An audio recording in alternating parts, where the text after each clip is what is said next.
I'm sure because you've battled with addiction and there was a point, I'm so glad that you sought help for Yeah. yourself. What was it? What was that point for you that you realized that you needed help? I think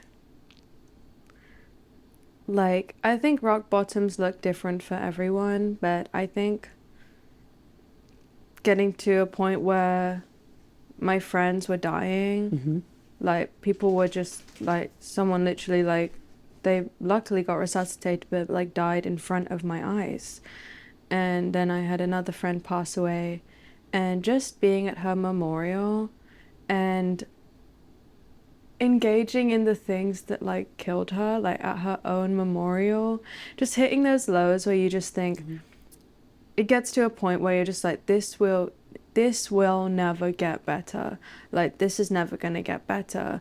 And I think realizing that you're just powerless, and just the loss, like we're not always privileged to get the things we lost back, and you're not even guaranteed, like in every day that you're in it, like you're not guaranteed another day on earth. Not even that you're guaranteed another day on earth if you get sober. I don't, like, none of us are. But I think looking around at like the loss, and to know that I'm not the exception to anyone that I see if I walk on Skid Row, or anyone that is no longer alive. Like, I'm not the exception.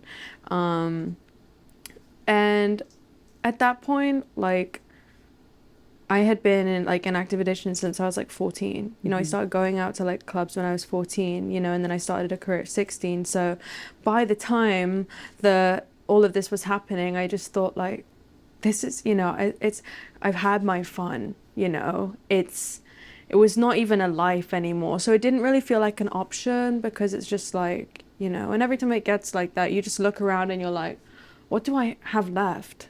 Like, what I could have. And I think in those times you think like, there's not possibly a way that I could get sober. And I'm privileged enough that I was able to like find like actual professional help. So I guess I'm speaking from like a standpoint where it's like, guys, it's so easy. You just need like $60,000. Yeah. Like, you know, but I want to, I guess, like stay like strong for my audience, even on days where I feel like I can't do this, because like these kids come up to me and like tell me that they're like, not, they're probably like 12, and they're like, I don't drink or like do drugs because of you. Or like, and you know, it's just like, what the fuck, you can't fuck that up. Like, there are people that, you know, I just want to be able to like be there for the people that, you know, I'm not perfect, but I want to, it's like hard words to get out on like such a big topic. Yes. Basically, I just know that there'll never be a life where I'm happy if I'm not sober. And I think it's hard being a young person. You think like, oh, I could just do this another time. I'm so young. Like, don't Right. I get to live? Like, but it's not living. You just ruin everything. And I need to take my like wins and like run with them, you know. I'm so lucky that I get to sit here today, and I'm so lucky that I'm like alive, and I'm so lucky that I still have things around me that could have easily never come back. And so I feel like I need to like hold on to that. Someone actually told me recently that I need to be more grateful, and I agree. So I'm trying to implement that. Um, um, but yeah, that's, Wow. it's hard to get the words across on Right. something like that. But I think a turning point is just seeing like the loss, and knowing like this will only multiply if you don't get better. But I also understand that I'm speaking from a place where I like, you know, was able to get help. Yes. Not everyone has that. Absolutely. And everyone's timeline's different. You know, I know getting sober young is hard.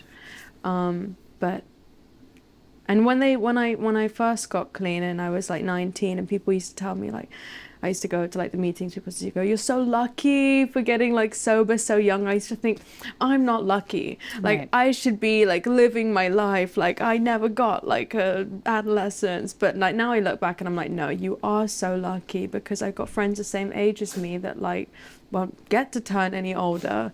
Yeah. You know, I want to be able to like grow old. And it's so awful, because when I was in it, I thought like, well, if I die young, then it probably just helped my career anyways.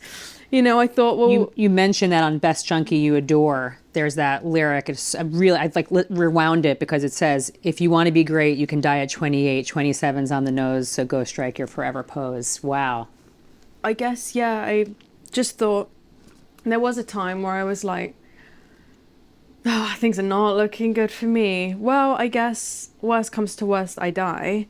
And if I do die, then I guess I'll probably just be more cool in the long run. Maybe people will even appreciate my music more.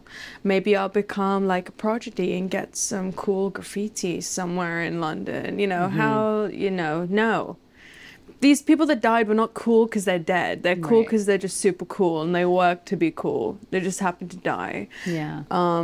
But I guess I just hope we can see more stories of like people that recover. Yeah. And yeah, doesn't have to be like this death hall Right. of fame Right. Of course. that I was just like totally okay with joining.